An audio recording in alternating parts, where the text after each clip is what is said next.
to the Work Trends podcast brought to you by Talent Culture. I'm your host, Megan M. Bureau. Every week, I interview smart people reimagining the world of work. Be sure to stay current with all of our interesting podcasts by visiting our page at Talent Culture Work Trends on Apple Podcast or Spotify. And of course, you can listen at talentculture.com on the podcast page.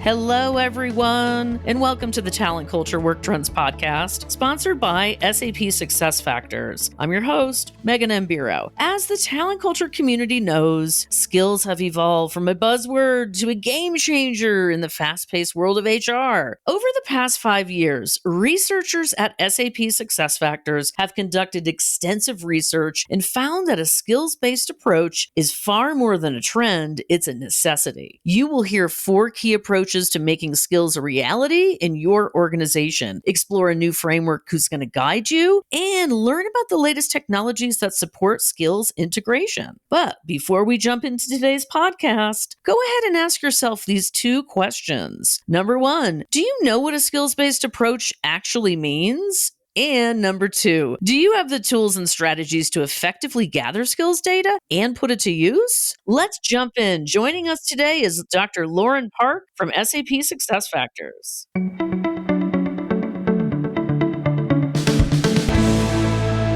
Dr. Lauren Park is a senior HR research scientist on the SAP SuccessFactors Market Insights and Customer Engagement team. She leads applied mixed method research programs on HR and workforce topics to inform product and portfolio strategy and provide consultative guidance to organizations around the world. We are so excited you are here with us today, Lauren. How are you doing? I am doing well. So excited to be chatting with you today, Megan. And I'm dialing in from my home in the Bay Area, enjoying a sunny day, but kind of the first day of where it really feels like fall. So looking forward to that too. Oh my gosh. A sunny day in the Bay is quite a special thing. It really is. Well, listen, let's just dive in because I know we've got a lot to cover today. So we are going to talk about skills today. Let's begin by having you define what skills our listeners should be considering during our conversation. Let's also differentiate between skills and education or job experience. Can you get into that a little bit for us? Absolutely. And I'm glad you asked, because when we talk about things like skills-based practices or skills-based organizations, it's really important to set that foundation of what we're talking about when we say skills, especially as we compare it to what we've traditionally used, like education and job experience. So for the purposes of, our research and kind of what we consider skills as a research team, we're really looking at an umbrella term there for knowledge, skills, and abilities. And these are the, perhaps the traits, the concrete skills, the knowledge that employees have that they can apply on the job. We also differentiate between technical and professional skills or knowledge. So what some folks would call soft skills or hard skills, we prefer to call them professional and technical, respectively. And when we think about the difference between these skills, a very objective and measurable way of assessing whether an employee can or can't perform a job, the difference between those and things like education or job experience, I'd like to think about as a really high level of inference, where we have, observing an employee perform a job or completing a validated, measurable skills assessment on one end. And on the other hand, we have what I kind of call skills artifacts, things like education or previous job titles, where we might be able to guess what an employee's skills are from these, and we might be correct, but there's that level of inference, that level of implication in between those two that I really think, so many organizations are trying to close by looking at more objective types of skills data instead of those traditional criteria like education or job experience. Yeah, thank you so much for sharing. I mean, skills is such a broad word, but HR skills are unique and they're ever changing. It's really fun to look at what this term means today and what our listeners should know to embrace a skills based organization. Please tell us about the Winning the Race for Skills research program. How did it come about and what was specifically studied? Yeah, so this was a really great research program we've done over the past couple of years. And the focus was on specifically skills based hiring and pay. We had, as a team, done a lot of work on topics like skills based learning or skills based career development. But from what we've seen around skills based organizations, we really see this transition to becoming a skills based organization, starting with hiring and ending with pay. So we wanted to study those two specific practices, of course, in part because they're very important right now. We're seeing a lot of discussion around hiring processes and compensation decisions, but we really wanted to look at that kind of bookend of an organization's journey to becoming more skills based. So the goal was to look at what do these skills based practices mean and look like in practice today? What are the anticipated outcomes of adopting skills based practices like these? And what are the barriers that are prohibiting organizations from maximizing the potential of these practices? So we looked at this with about 50 talent acquisition and talent management leaders across regions and industries, all from SAP SuccessFactors customer organizations. And then we also collected survey data from managers and individual contributors, also across regions and industries, to understand this from the organization's perspective, but also from the manager, employee, and candidate perspective as well. And this was a multi-year study, no? Yes, it was. It was. That is fantastic. I mean, and I believe it was 5 years. A 5-year study is no small feat. Think of how the world has changed so much in that time frame. I think it's absolutely incredible to have this kind of depth of research to explore what the marketplace really needs regarding HR skills and how to effectively apply them in the workplace. So, tell us, what research findings do you think are most surprising or informative that leaders can apply in their journeys to become more skills-based? Yeah, when I think about what we've looked at related to skills-based pay and skills-based hiring, there's two things that immediately come to mind. And the first is this idea around change management, which is always, a topic that we discuss as HR and people leaders, but we found some really unique change management principles and, results with implications for change management in our research. The biggest thing and the most surprising thing was around candidate change management. Now, we talked to our HR leaders, we surveyed all of these different personas to ask, what are your opinions of skills-based hiring and skills-based practices? And understandably, recruiters have to change the way they work. Hiring managers have to change the way they make decisions about hiring. Senior leaders may have their decisions challenged more often than they're used to. So all of these personas, have a lot of change that needs to happen. But specifically with candidates, we actually found this really fascinating insight where candidates who have less education and who are less likely to be a perfect skills match for a role are actually less likely to see the benefit of skills-based hiring for them, which leads to them being further less likely to apply for roles. So when we think about skills-based hiring and skills-based practices more broadly, a lot of the reasons organizations are doing this are to bring people like that into the organization and give them opportunities. We understand that the achievement of a 4-year degree, for example, is not always the best marker of what an employee or a candidate could be capable of. And so by implementing skills-based practices practices, we can bring candidates into the organization who have those skills, but maybe not access to a 4-year college degree. Our data, though, show that these candidates maybe just aren't buying the idea that this type of practice can be helpful for them. So when we think about the internal change management that needs to happen with all of those personas that I mentioned, we really also need to be thinking about skills-based hiring as part of an employer brand and how we're managing this change for candidates, really targeting our recruitment methods, communicating the intentions of skills-based hiring to make sure that we are capturing the excitement and the interest of the candidates that we're really hoping to serve with these types of practices. I really enjoy hearing your answer to this question. It's so interesting because the best research is able to change our paradigm, right? Research like this reveals the truth versus what we see in front of us or what we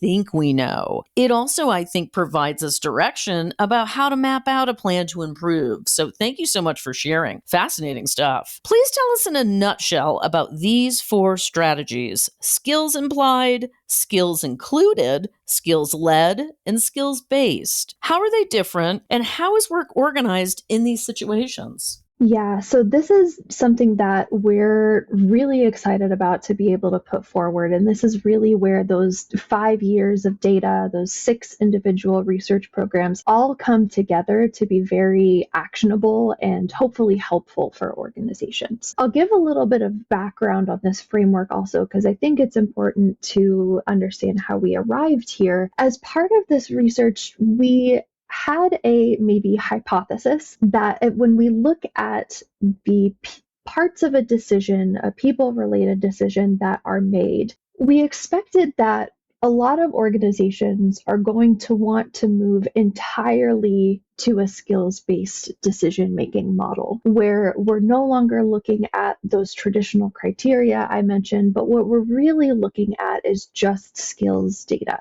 That is what a lot of organizational leaders are talking about. That's what a lot of media sources are talking about, is this fully skills-based model. But the reality is, for the organizations that we spoke with, is that half of leaders don't intend to make that entire replacement. There's a variety of reasons for this. I mean, there are legal and compliance implications. There's the belief that more data points are going to be better. There's the belief that if we include skills data, and we're not getting any additional value from what we used to look at, we can just stop looking at that, right? So that hypothesis of moving to an entirely skills-based model of decision-making was really turned on its head. And what we wanted to do then is understand, okay, if skills aren't going to be the entire basis for decision-making, what does it look like to include skills in a way that is still meaningful, is still useful, still allows organizations to realize the benefits of a skills-based decision, while also acknowledging the many different realities that prevent them from becoming fully skills-based. And so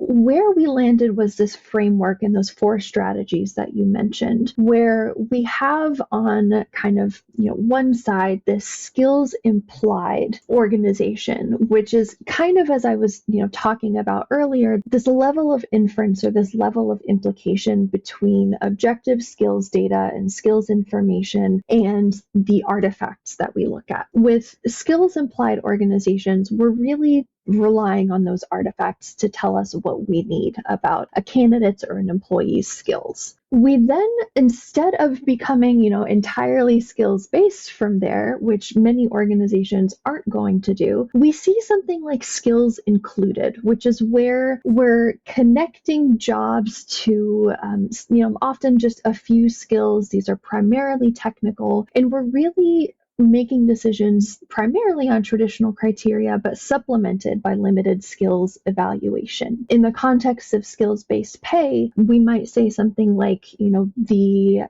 base salary, the base pay of our employees is dictated by their hierarchy in the organization or their function in the organization, but perhaps their bonuses are actually based on skills and skills data. So that is one model that we actually saw employees employees and managers feeling very positively about, but would be considered more skills included as opposed to moving entirely to skills-based pay. Yeah. And I mean, anytime we see traction where we're seeing a positive result, I'm with you. Like, we've all got to get real on this and follow the data, because that is truly what's going to set us to raise this bar, right? So I want to get into skills data for just a minute. How can we use technology to gather skills data to support skills integration and make better organizational decisions? Yeah, this was a really interesting piece of the research because we're in a great era right now, as you can probably imagine, with all of the advances in artificial intelligence. I mean, I personally can't go through a conversation with someone without AI being brought up. But the reason for this and the reason that this is so important right now is because,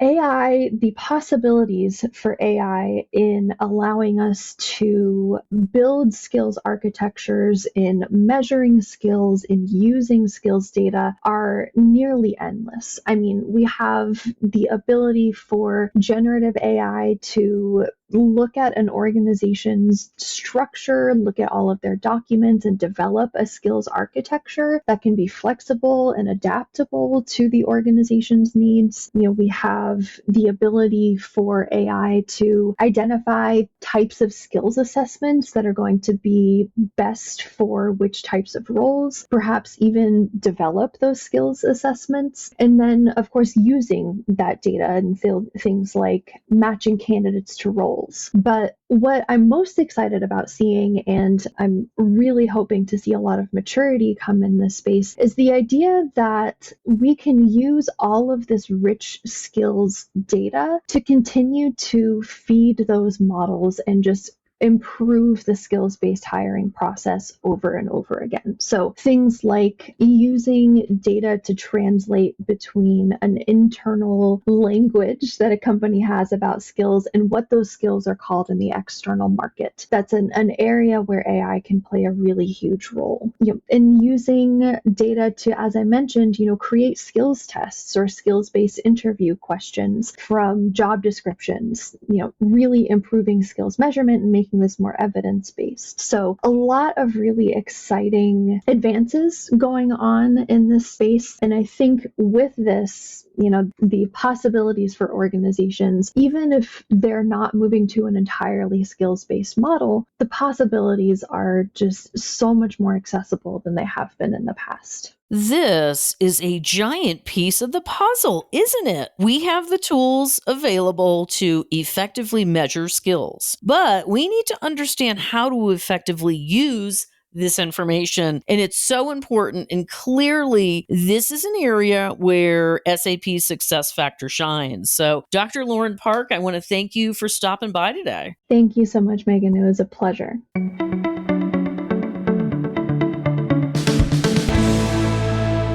This was a mini masterclass in skills today. We are so grateful to have an expert like you sharing your findings, strategies, and explanations that can truly be game changers in how people's skills can be used to advance organizations everywhere. Here are a few of my takeaways. Number one, HR leaders want to use skills data across their people practices, but it takes knowledge and strategy to do so appropriately. Number two, it's important to know how to read, understand and apply skills data, and have a technology partner that can provide guidance. Number three, it's incredibly helpful to know the differences between skills implied, skills included, skills-led, and skills-based. Lauren, thanks again for joining us. It's been an extremely insightful conversation, and I have no doubt that our listeners were taking some furious notes. Good news, listeners. We are sharing this research with you so you can have it all on hand. Visit news.sap.com to access the Winning the Race for Skills research, as well as additional resources. And last but not least, the talent culture community wants to hear from you. I've got questions here, and you've got answers. Question number one, do you know how your organization functions? Skills implied, skills included, skills led, or skills based? Number 2, do you feel that you have a comprehensive skills strategy for your team members? And number 3, what aha moment did you have about how to improve your application of people skills data? I want to hear from you. Visit us on Twitter, LinkedIn, and Instagram to share your responses to these questions, or feel free to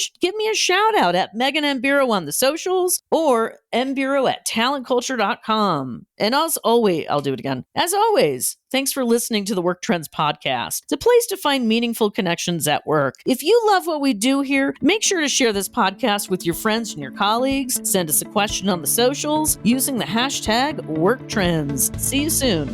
Thanks for joining us for today's conversation. I hope you enjoyed it as much as I did. Just a reminder that you can hear all the Work Trends podcast on Spotify, Apple Podcast, and on the podcast page at talentculture.com. Be sure to subscribe so you can listen on the go and stay up to date on all the latest news you want to hear. I look forward to catching up with you next time. I hope today's information made you wiser, happier, more informed, and most importantly, thinking of how you can use it to improve the quality of your life.